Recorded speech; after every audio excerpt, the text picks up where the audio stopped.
नमस्कार दोस्तों, मैं सुप्रिया स्वागत करती हूँ आपका डिकोड एग्जाम के डेली करंट अफेयर की क्लास में। दोस्तों, आज हम अपनी करंट अफेयर की क्लास में डिस्कस करेंगे 5 नवंबर 5 नवंबर से रिलेटेड करंट अफेयर को। तो चलिए दोस्तों, जल्दी से आप सब लोग सेशन से जुड़ जाइए। सेशन को आप सब लोग शेयर कर दें और जैसा कि मैं उम्मीद कर रही हूँ आप सब लोग बहुत ही अच्छे से होंगे और अच्छे से अपनी प्रिपरेशन कर रहे होंगे। इसी के साथ साथ डेली करंट अफेयर की आप पीडीएफ बना सकें, इसके लिए जो है आपको टेलीग्राम ग्रुप पे पीडीएफ प्रोवाइड किया जाता है, जिसका लिंक डिस्क्रिप्शन बॉक्स में दिया हुआ है। तो वहां से आप डिकोड एग्जाम के टेलीग्राम लिंक को जो है ज्वाइन कर लीजिए, टेलीग्राम ग्रुप को ज्वाइन कर लीजिए और वहां से पीडीएफ डाउनलोड करके अपनी शॉर्ट नोट्स बनाई, रिवीजन करिए और साथ ही साथ कोशिश करिए कि डेली करंट अफेयर की क्लास को रेगुलर फॉलो करिए, क्योंकि अगर आप पैटर्न देख रहे होंगे एग्जाम का तो देखिए करंट अफेयर के क्वेश्चंस अच्छी खासे पूछे जा रहे हैं और थोड़ा इन डेप्थ में भी जाकर के पूछे जा रहे हैं, तो अच्छे से प्रिपरेशन करिए। तो स्टार्ट करते हैं दोस्तों अपनी क्लास स्टार्ट करूं उसके पहले कहना चाहूंगी कि जल्दी से चैनल को सब्सक्राइब कर लीजिए और बेल आइकन को प्रेस कर लीजिए। इससे आपको चैनल से रिलेटेड हर क्लास की वीडियो का प्रॉपर नोटिफिकेशन मिलेगा और आपकी कोई भी क्लास मिस नहीं होगी। तो स्टार्ट करते हैं दोस्तों, आज के सबसे पहले प्रश्न की तरफ पढ़ते हैं और हमारा आज का सबसे पहला प्रश्न है कि हाल ही में कहा मशरूम की नई प्रजाति की खोज की गई है। तो एक नई जो मशरूम है दोस्तों, उसकी नई प्रजाति की खोज की गई, कहाँ पे किया गया, क्वेश्चन आपसे पूछा जा रहा है। ऑप्शंस आपके सामने हैं, जिन्हें आंसर पता है वो कमेंट बॉक्स में आंसर करिए और साथ ही साथ वीडियो को दोस्तों में अपने शेयर करते हुए चलिए। दोस्तों, इसका जो करेक्ट आंसर है वो है बी है, पश्चिमी घाट में। ठीक है, पश्चिमी घाट में देखिए, ध्यान रखिएगा ये भारत के, देखिए ये पूर्वी घाट है दोस्तों, ठीक है, और ये पश्चिमी घाट है, ठीक है, जो कि गुजरात से लेकर के ये पूरा जो क्षेत्र है दोस्तों, ठीक है, जिसमें हम देखते हैं गुजरात, महाराष्ट्र वाला क्षेत्र, कर्नाटक, गोवा और ये सब जो केरल वाला क्षेत्र है पश्चिमी घाट में आते हैं। और पश्चिमी घाट में दोस्तों यहाँ पे केरल में जो है ये मशरूम की नई प्रजाति प्राप्त हुई है। तो हाल ही में देखा जाए ये किसके द्वारा खोजा गया है, तो ये जवाहरलाल नेहरू उष्णकटिबंधीय वनस्पति उद्यान और अनुसंधान संस्था है, उसने केरल में पश्चिमी घाट के भीतर पाई जाने वाली मशरूम की एक नई प्रजाति की पहचान की है। ठीक है, इस नई प्रजाति का नाम क्या है, ठीक है, कैंडोलेमाइसिस, ठीक है, कैंडोलेमाइसिस अल्बोस्क्वामोसस। ठीक है, ये जो कि एक मशरूम की नई प्रजाति है, जिसको किसके द्वारा पहचान किया गया दोस्तों, ये जवाहरलाल नेहरू उष्णकटिबंधीय वनस्पति उद्यान और अनुसंधान संस्था के द्वारा। कहाँ पे, केरल के पश्चिमी घाट में। अगर बात कर जवाहरलाल नेहरू उष्णकटिबंधीय वनस्पति उद्यान और अनुसंधान संस्था कहाँ स्थित है, तो केरल में स्थित है। ये जो नई प्रजाति है मशरूम की, इसका नाम क्या है दोस्तों, जैसा कि अभी हमने चर्चा भी किया, तो कैंडोलेमाइसिस एल्बो ठीक है, क्वास्मोसस, ये जो है नई प्रजाति है मशरूम की। इसकी विशेषता क्या है, इस मशरूम की क्या विशेषता है, तो ये मशरूम जो विशिष्ट सफेद ऊनी स्केल जैसी संरचनाओं के साथ एक आकर्षक सहज सदृश से पीली टोपी प्रदर्शित करता है। देखिए आप इस मशरूम को देख सकते हैं, ये देख सकते हैं, ये मशरूम है, यहाँ पे देखिए इस पे जो है एक आपको ब्राउन कलर का, ठीक है, कैप जैसा कैप नुमा संरचना दिखाई देगी। ठीक है, तो ये जो है नई प्रजाति है और ये जो नई प्रजाति है दोस्तों, ये जीन्स देखा जाए तो कौन से जीन्स से संबंधित है, तो ये जीन्स कैंडोलोमाइसिस से संबंधित है, जो कि विश्व स्तर पर केवल 35 मान्यता प्राप्त प्रजातियों वाला एक छोटा जीन्स है। ठीक है, ये ध्यान रखिएगा, क्या नाम है ये भी ध्यान रखिएगा इस नई प्रजाति का, एक मशरूम की नई प्रजाति का, तो ये ध्यान रखिएगा कैंडोलेमाइसिस एल्बोक्वास्मोसस। ठीक है, यहाँ पे पश्चिमी घाट दोस्तों, जो कि पश्चिमी तट पर है, गुजरात से लेकर के तमिलनाडु तक लगभग 1600 किलोमीटर की लंबाई में विस्तृत है। ठीक है, ये भी ध्यान रखिएगा। तो ये था आज का हमारा पहला प्रश्न। बात करते हैं दोस्तों अगले प्रश्न की। अगला प्रश्न आपके लिए इंपॉर्टेंट है क्योंकि यूपी रिलेटेड है और यूपी स्पेशल हो जाता है। तो यहाँ पे उत्तर प्रदेश सरकार ने कितने जिलों में राज्य विश्वविद्यालय की स्थापना के लिए मंजूरी प्रदान की है, तो अभी हाल ही में, ठीक है, उत्तर प्रदेश कैबिनेट मंत्रियों की बैठक थी, जिसमें जो है 3 जिलों में, ठीक है, 3 जिलों में राज्य विश्वविद्यालय की स्थापना को मंजूरी प्रदान किया गया। आइए देखिए ये 3 जिले कौन से। तो अभी हाल ही में देखिए उत्तर प्रदेश कैबिनेट की बैठक हुई थी, उस कैबिनेट की बैठक के दौरान ये निर्णय लिया गया या फिर ये जो है मंजूरी थी, जिसको मंजूरी प्रदान किया गया कि राज्य के 3 जिले हैं, उन 3 जिलों में राज्य विश्वविद्यालय की स्थापना किया जाएगा। ये 3 जिले कौन है आपके लिए इंपॉर्टेंट हो जाता है, गोंडा है, मिर्जापुर है और मुरादाबाद है। तो इन 3 जिलों में दोस्तों राज्य विश्वविद्यालय की स्थापना किया जाएगा और इन जिलों में राज्य विश्वविद्यालय की स्थापना करने के लिए दोस्तों एक अधिनियम है, उसमें संशोधन की भी मंजूरी दिया गया। वो अधिनियम आपके लिए इंपॉर्टेंट है, यूपी राज्य विश्वविद्यालय अधिनियम 1973। तो इस अधिनियम में संशोधन किया जाएगा और फिर इस संशोधन के बाद जो है तीन जिलों में ये राज्य विश्वविद्यालय स्थापित किया जाएगा। गोंडा में जो स्थापना होगी राज्य विश्वविद्यालय की, इसका नाम क्या है? मां पाटेश्वरी देवी राज्य विश्वविद्यालय होगा। वहीं पे बात करें मिर्जापुर में क्या होगा दोस्तों, तो मां विंध्यवासिनी राज्य विश्वविद्यालय होगा। और मुरादाबाद में जो विश्वविद्यालय स्थापित किया जाएगा राज्य विश्वविद्यालय, उसका नाम होगा उत्तर प्रदेश राज्य विश्वविद्यालय। वर्तमान में टोटल देखा जाए 34 जो है वो उत्तर प्रदेश में राज्य विश्वविद्यालय है। और जितना देखा जाए जो वर्तमान वित्तीय वर्ष में देखा जाए प्रत्येक राज्य विश्वविद्यालय को कितने करोड़ रुपए आवंटित किए गए, तो 50 करोड़ रुपए आवंटित किए गए हैं। तो ये ध्यान रखिएगा 3 जिलों में राज्य विश्वविद्यालय की स्थापना को मंजूरी दी गई है उत्तर प्रदेश कैबिनेट जो है मंत्रियों की बैठक में। और ये 3 जिले कौन से? गोंडा, मिर्जापुर, मुरादाबाद। किसमें संशोधन किया जाएगा? यूपी राज्य विश्वविद्यालय अधिनियम 1973 में संशोधन किया जाएगा। ठीक है, चलिए अगले प्रश्न की तरफ बढ़ते हैं। और अगला प्रश्न है कि निम्न में से किस राज्य या केंद्र शासित प्रदेश में सतत व्यापार और मानकों पर अंतरराष्ट्रीय सम्मेलन आयोजित किया गया? तो सतत व्यापार और मानकों पर अंतरराष्ट्रीय सम्मेलन कहाँ आयोजित किया गया दोस्तों? ये किया गया नई दिल्ली में। ठीक है, नई दिल्ली में आयोजित किया गया। ठीक है, किससे संबंधित? तो सतत व्यापार और मानकों पर अंतरराष्ट्रीय सम्मेलन। तो यहाँ पे ये जो सम्मेलन दोस्तों आयोजित किया गया है किसके द्वारा किया गया? तो सबसे पहले ये जो वाणिज्य और उद्योग मंत्रालय दोस्तों, उसके तहत एक विभाग है जिसका नाम है उद्योग और आंतरिक व्यापार संवर्धन विभाग। इसकी जो है एक स्वायत्त संगठन है जिसका नाम है भारतीय गुणवत्ता परिषद। इसी के द्वारा दोस्तों नई दिल्ली में, ठीक है, सतत व्यापार और मानकों पर अंतरराष्ट्रीय सम्मेलन की मेजबानी की गई। मोस्ट इंपॉर्टेंट देखिए किसके द्वारा किया गया है। देखिए सबसे इंपॉर्टेंट है कि भारतीय व्यापार और मानकों पर अंतरराष्ट्रीय सम्मेलन जो आयोजित किया गया नई दिल्ली में किया गया, किसके द्वारा किया गया इसकी मेजबानी? तो भारतीय गुणवत्ता परिषद। ये किसके तहत एक स्वायत्त संगठन है दोस्तों? ये उद्योग और व्यापारिक संवर्धन विभाग के तहत है, जो कि किसके अंतर्गत आता है? व्यापार और उद्योग मंत्रालय के अंतर्गत आता है। ये 2 दिनों तक सम्मेलन था दोस्तों।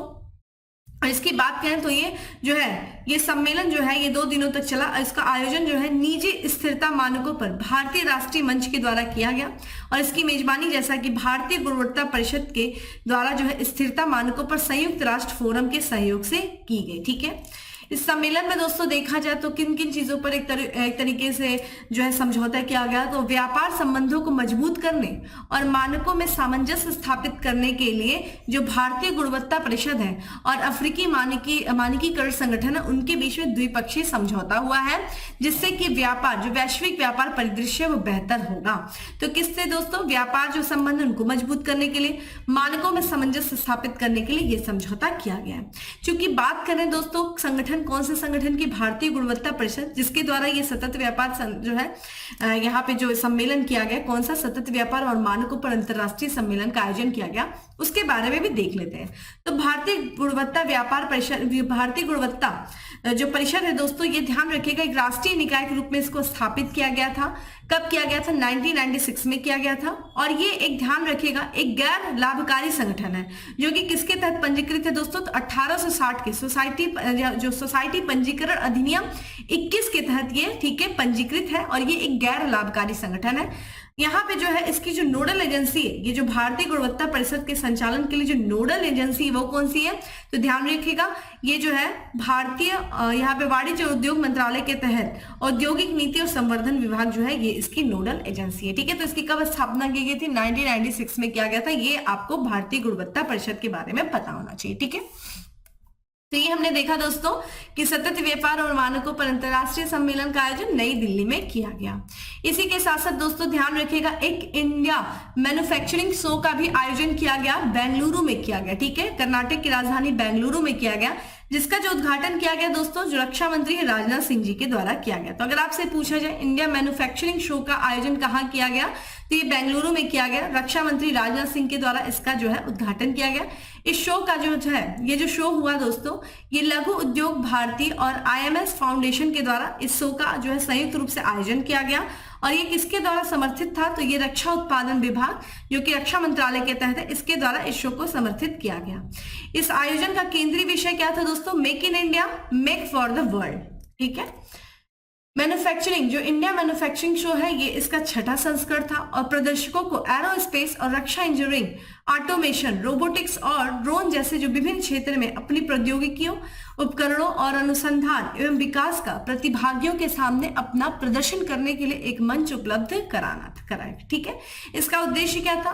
तो अपने प्रतिभागियों के लिए व्यवसाय और ज्ञान साझा करने का अवसर प्रदान करते हुए सर्वोत्तम ज्ञान, सर्वोत्तम प्रौद्योगिकी और सर्वोत्तम प्रथाओं को एक साथ लाना था। ठीक है, तो ये बेसिकली इसका उद्देश्य था।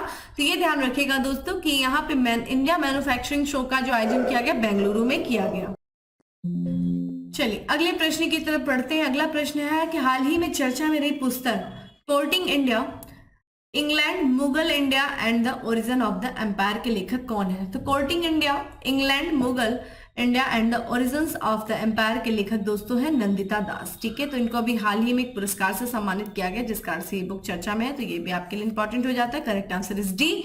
तो यहाँ पे जो है ये भारतीय मूल की लेखिका है दोस्तों नंदिता दास, और इनको जो इनकी जो बुक है, जो पुस्तक है courting India, England, Mughal India and the origins of the empire, इसके लिए इनको जो है किस पुरस्कार से? तो ब्रिटिश अकादमिक पुस्तक पुरस्कार से सम्मानित किया गया। ठीक है, तो ध्यान रखिएगा ब्रिटिश अकादमिक पुस्तक पुरस्कार से किससे सम्मानित किया गया है? तो भारतीय मूल की लेखिका है नंदिता दास को। इनकी किस बुक के लिए? तो ध्यान रखिएगा कोर्टिंग इंडिया, ठीक है, यहाँ पे England, Mughal India and the origins of the empire. यहाँ पे हम बात करें लेखिका ने, ये जो नंदिता दास है, इन्होंने 17वीं शताब्दी की शुरुआत में जो भारत में पहले अंग्रेज राजदूत आए थे दोस्तों, सर थॉमस रो, इनके आगमन की कहानी के माध्यम से संबद्ध साम्राज्य की उत्पत्ति पर एक नया दृष्टिकोण प्रस्तुत करने का इन्होंने क्या किया था? प्रयास किया था। इस पुरस्कार की बात करें जो ब्रिटिश अकादमी पुस्तक पुरस्कार है दोस्तों, इससे पहले जो है किस नाम से जाना जाता था? तो इसे नाइफे अल रोधन पुरस्कार के नाम से जाना जाता था। इस पुरस्कार की जो शुरुआत की गई थी 2018 में किया गया था, जो कि एक उत्कृष्ट गैर काल्पनिक कार्यों को सम्मानित करने के लिए इसकी शुरुआत की गई थी। और जो कि देखा जाए तो ये अकादमिक दृढ़ता, मौलिकता प्रदर्शित करते हैं, जो कि ऐसे लेख, जो ऐसे कार्य जो कि अकादमिक दृढ़ता, जो मौलिकता को प्रदर्शित करते हैं और विभिन्न विश्व संस्कृति और उनकी गहन समझ को बढ़ावा देते हैं। तो यहाँ पे ध्यान रखिएगा ब्रिटिश अकादमी पुस्तक जो है पुस्तक पुरस्कार 2023 किसे दिया गया? नंदिता दास को दिया गया। उनकी कौन सी बुक थी दोस्तों? नंदिता दास की courting India, England, Mughal India and the origins of empire. ये बुक आपके लिए इंपॉर्टेंट हो जाती है। देखिए पुस्तक और यानी कि बुक और ऑथर्स के आपके एग्जाम में क्वेश्चंस पूछे जाते हैं। इसी के साथ साथ एक और जो है बुक अभी हाल फिलहाल में चर्चा में रही है जिसका नाम है, ठीक है, यहाँ पे ब्रेकिंग द मोल्ड, री इमेजिनिंग इंडियाज इकोनॉमिक फ्यूचर। ठीक है, इस बुक को जो है ये पुस्तक जो है दोस्तों, ये जो लिखी गई है, ये जो भारतीय रिजर्व बैंक के पूर्व गवर्नर थे रघुराम राजन और शास्त्री है रोहित लांबा, उनके द्वारा जो ये पुस्तक लिखी गई है। ठीक है, क्या नाम है इस बुक का? ब्रेकिंग द मोल्ड, री इमेजिनिंग इंडियाज इकोनॉमिक फ्यूचर। ये जो पुस्तक है दोस्तों, ये जो एक तरीके से किसके द्वारा प्रकाशित की जाएगी? तो ये पेंगुइन रैंडम हाउस इंडिया, ठीक है, उसके द्वारा जो है पेंगुइन बिजनेस के द्वारा इसको प्रकाशित किया जाएगा और ये बुक दिसंबर 2023 में जो है रिलीज होगी। तो यहाँ पे हम लोगों ने दो बुक देखा। ठीक है, दोनों बुक आपके एग्जाम के लिए इंपॉर्टेंट है, राइटर्स भी इंपॉर्टेंट है। अगला प्रश्न है दोस्तों कि हाल ही में किसे wild life photographer of the year पुरस्कार से सम्मानित किया गया है? तो wild life photographer of the year पुरस्कार से किसे सम्मानित किया गया है? ऑप्शंस आपके सामने है और इसका करेक्ट आंसर इज ये है, ठीक है, विहाल तल्या को जो है सम्मानित किया गया है। तो ये देखा जाए, ये बेंगलुरु के 10 वर्षीय जो है प्रतिभाशाली, ठीक है, ये फोटोग्राफर है विहान ताल्या। ठीक है, इनका आप फोटो देख सकते हैं और इन्हें जो है 10 वर्ष और उससे कम श्रेणी में प्रसिद्ध जो है wild life photographer of the year जो है ईयर प्रतियोगिता में इन्होंने शीर्ष पुरस्कार जीता है। ठीक है, तो फोटोग्राफी के प्रति जो है उत्साही और संरक्षणवादियों के लिए इन्होंने एक तरीके दिल पर कब्जा करते हुए एक तरीके से शीर्ष पुरस्कार को जीता है। तो wild life photographer of the year पुरस्कार दोस्तों किसे मिला है? तो विहान ताल्या को मिला है। विहान ने देखिए जो है एक विनिंग फोटोग्राफर जो है, विनिंग फोटोग्राफ उनकी जो असाधारण प्रतिभा और रचनात्मकता को प्रमाण करता है। देखिए ये फोटो उन्होंने क्लिक किया था जो आपके देख सकते हैं, इधर दिख रही है। इनकी जो है फोटोग्राफ में एक मकड़ी को आकर्षक मुद्रा में दर्शाया गया। देखिए ये मकड़ी है, ठीक है, आप ध्यान से देखें तो यहाँ पे आपको एक मकड़ी दिखाई देगा जो कि इनके शहर के बाहरी इलाके में स्थित भगवान कृष्ण की मूर्ति के बगल में स्थित है।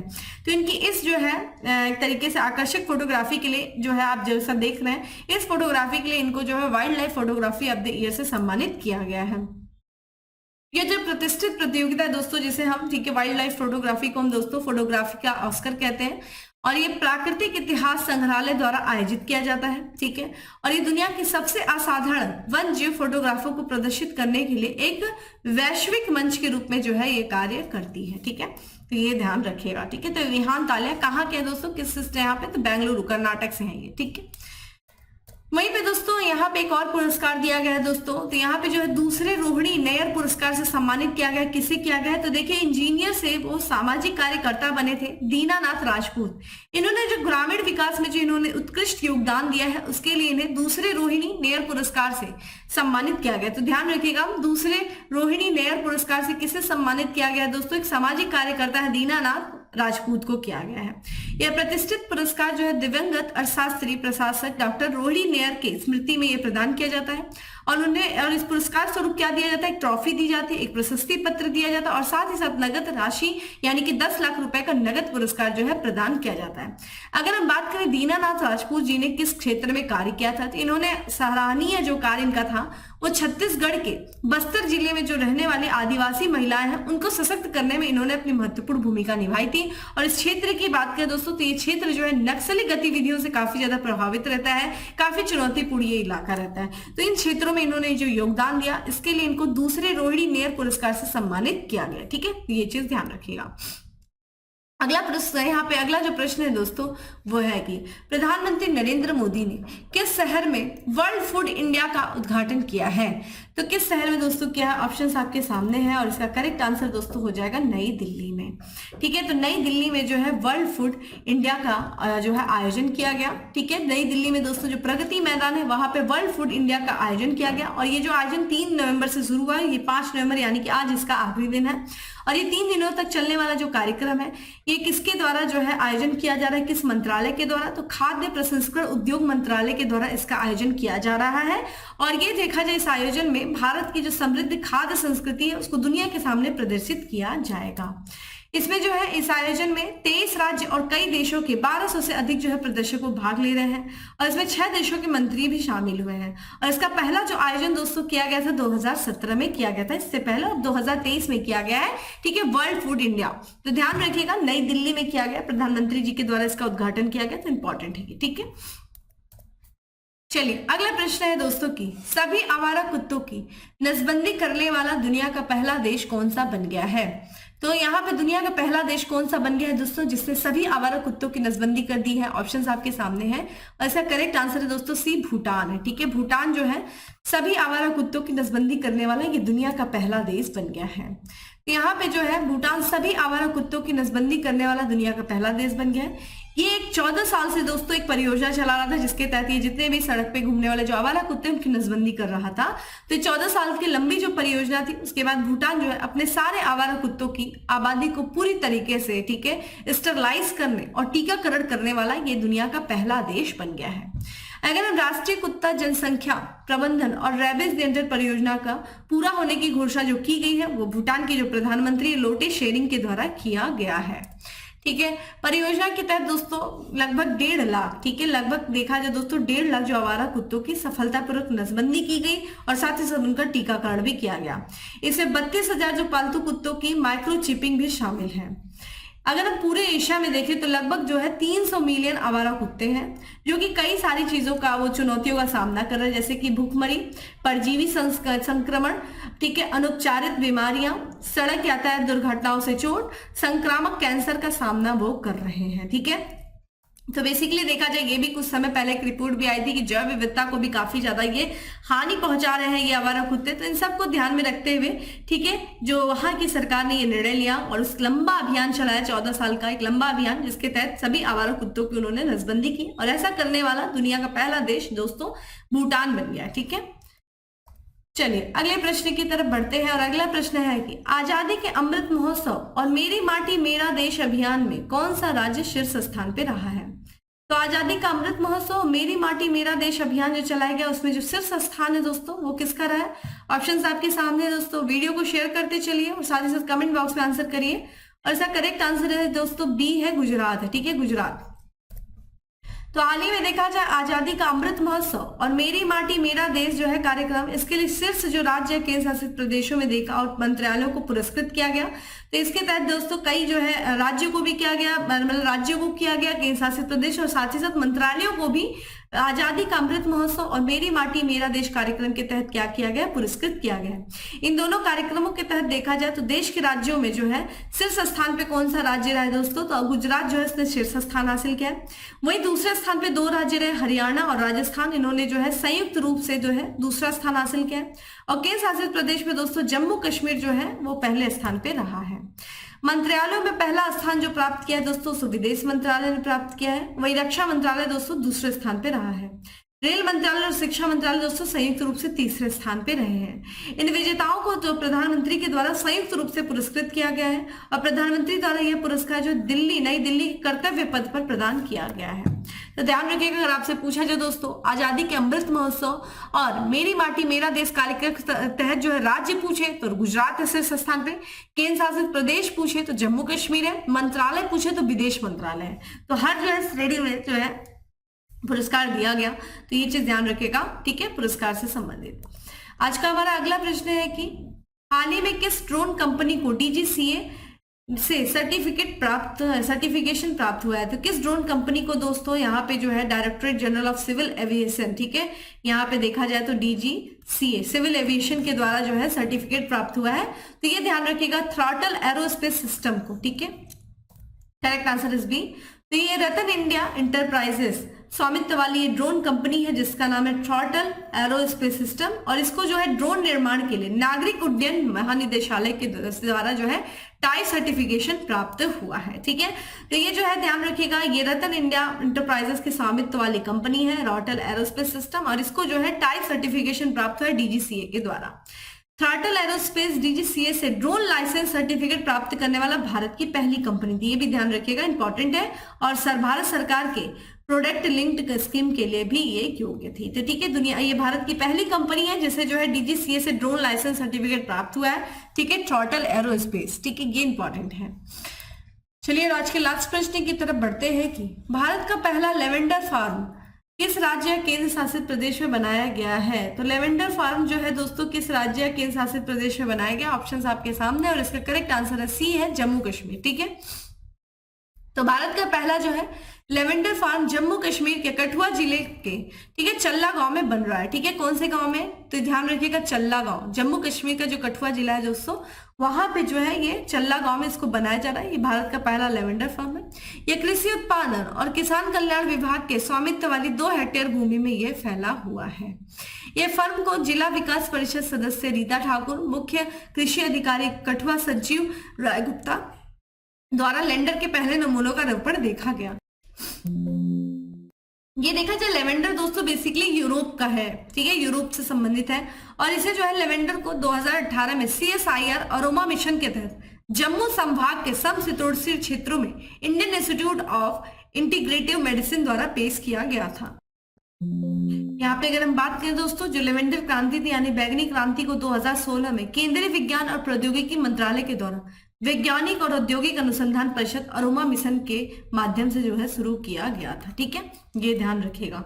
तो यहाँ पे जो है भारत का पहला लेवेंडर फार्म जो है वो जम्मू कश्मीर राज्य में स्थापित किया जा रहा है, केंद्र शासित प्रदेश में। तो दोस्तों ये था आज का हमारा 10 MCQ। अब बात करते हैं, ठीक है, फैक्ट्स ऑफ द डे की।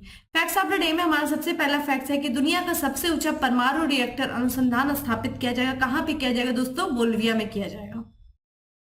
सामाजिक कार्यकर्ता को रोहिणी नेर पुरस्कार से सम्मानित किया गया। देखिए हम लोगों ने चर्चा कर लिया, लेकिन कोई बात नहीं, पुनः ये क्वेश्चन आ गया, फिर से देख लेते हैं। दीनानाथ राजपूत को 54वें international film festival of India के अंतरराष्ट्रीय जूरी पैनल का अध्यक्ष चुना गया। किसे चुना गया, शेखर कपूर को चुना गया है। हाल ही में वनडे क्रिकेट में सबसे तेज 100 रन लेने वाले गेंदबाज बने हैं, कौन बने हैं, शाहीन अफरीदी बने हैं। क्रिकेट से जुड़े, ठीक है, बेसबॉल शब्द को डिक्शनरी में जोड़ा गया है, तो किस डिक्शनरी में जोड़ा गया, तो कोलिंस में जोड़ा गया, ठीक है, बेसबॉल शब्द को। तो ये था दोस्तों आज का हमारा करंट अफेयर। उम्मीद करती हूँ आपको अच्छा लगा होगा। अच्छा लगा तो लाइक कर दीजिएगा, दोस्तों को शेयर कर दीजिएगा। इसी तरीके के करंट अफेयर सेशन से जो है करंट अफेयर को देखने के लिए हमसे जुड़े रहिए, ठीक है, चैनल को सब्सक्राइब कर लीजिए, बेल आइकन को प्रेस कर लीजिए और डेली मॉर्निंग में 7 बजे करंट अफेयर की क्लास को अटेंड करिए। चलिए फिर मिलते हैं अगले सेशन में, तब तक के लिए bye, have a good day, stay safe and stay happy.